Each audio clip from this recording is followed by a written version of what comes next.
Yo, sir, pag wala na sila, maano na kami duha. Ang ako lang ang iyo, sir, hindi na ako mabalik ang pinabuhi sang bata ako. Hindi ko na sila mahag, hindi ko na sila makita nga nagakadlaw sa akon. Only justice. President Duterte, help me, send me someone.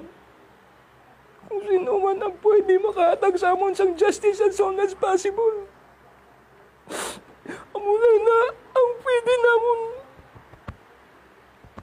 Amuna na pwede namon may magkalma naman. Bisay gamay lang ang amon kasakit. Ginabatsyag mataga-alasin sang justice. I know, wag may justice na para sila. Malipay na nga ako mga bata. Arasin sa kabilang buhay. Hustisya ang singgit sa pamilya ni Crizel Gwen, 18 anyos, o Crizol Luis, 16 anyos. Human sila brutal nga gipatay sulod mismo sa ilang balay niadtong Biyernes, Disyembre 10, atol sa kasumaran sa International Human Rights Day. Public school teacher ang ilang amahan nga si Cruz Magwad ug ang ilang inahan si Lovelia, principal sa Buayan Elementary School, Samlang, North Cotabato. Ug wala sila sa ilang balay sa dihang gipang martilyo, gipang hapak ug botilya ug gigaid ang ilang mga anak sulod mismo sa ilang balay. Saysay ni Mr. Magwad sa Newsline. Alas 3:04 sa hapon, samtang nag-ayo siya sa classroom sa eskwelahan sa Buayan. Diri ang car ko na ari ni car dito katubang. So paglibot ko, open ko sang door kay nagkuha ko sang bolo. Then close man ni. Close ni siya. Open ko. Adto ko diri. Kita na kon diri ara dira ang habol. Kumot ni Boyboy. May sa tapad niya ang kutsilyo nga stainless nga nautod ang handle. So nag-attempt ako magsulod. Tulak ko ang main door nakalak. So pagkalak muna dito na nagsinggit na ko nga si Boyboy ko wala na. Dalagan ko diri. Boyboy, Ate Gwen. Boyboy, Ate Gwen. Boyboy, Ate Gwen. Wala, balik naman ako. Boyboy, Ate Gwen. Boyboy, Ate Gwen. Wala gyapon. So dalagan nampun ko dito.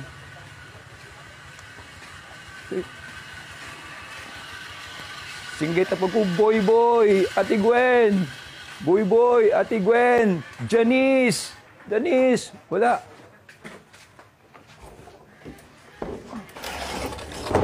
So naka-close ni sa amo sina. Ano siya? So gintry na ako tulak, open, wala nakalak. Atras ko, sipa. Atras ko kay may bolo man. Then gisilip na akon, hinay. Wala tao. Diretso ko. Pag abot ko diri, ma'am, sigit ko, Janice, din ka, ano si Boyboy, ano si Gwen. Pagkita ko dira, puno, dugo. Mandugo, may mga basag, buti, nagakalat-kalat, dugo. So nag-aksyon ko, adto diri. Adto na akong diri, nakita na akong dira si Gwen, kasi Boyboy. Hysteria kill. Dira si Gwen, ma'am, dito ang ulo.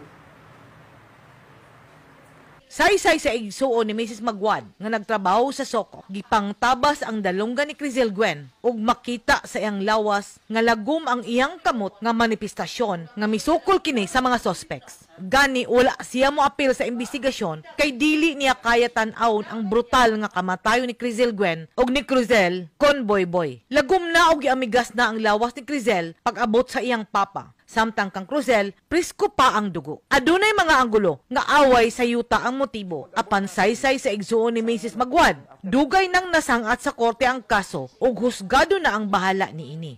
May away ba mo sa yuta among siblings, ma'am? Sa mga angkol ko, ma'am, ara na karon sa korte. Could this lead to that gruesome death?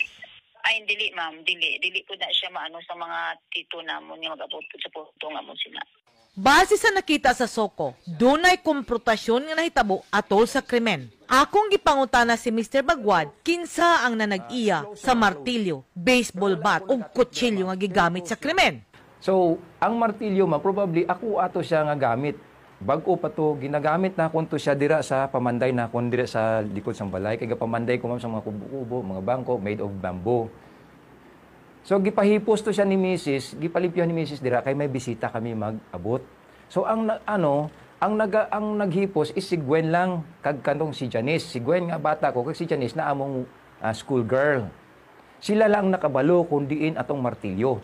Kag ang bat is nakatago na siya sa kwarto where kung si si Janice nga among school girl nagastay. Si Boy ang nagagamit sinang bat.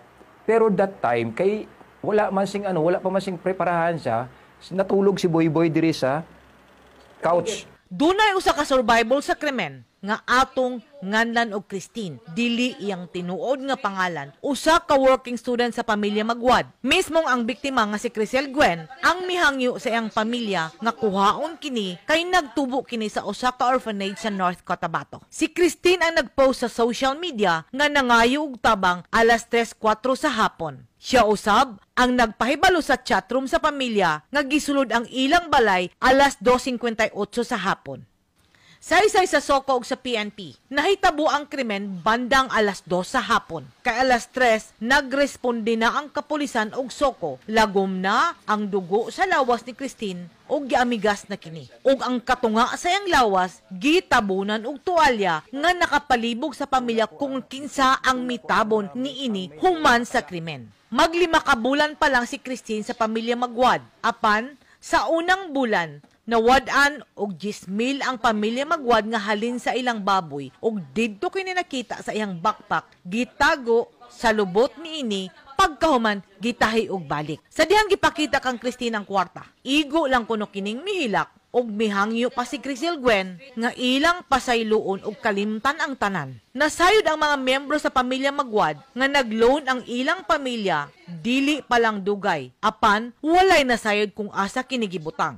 Si Christine, anaa na karon sa kustodiya ni Vice Mayor Joselito Piñol ug andam na kining itunol ug balik didto sa DSWD sa North Cotabato. Sa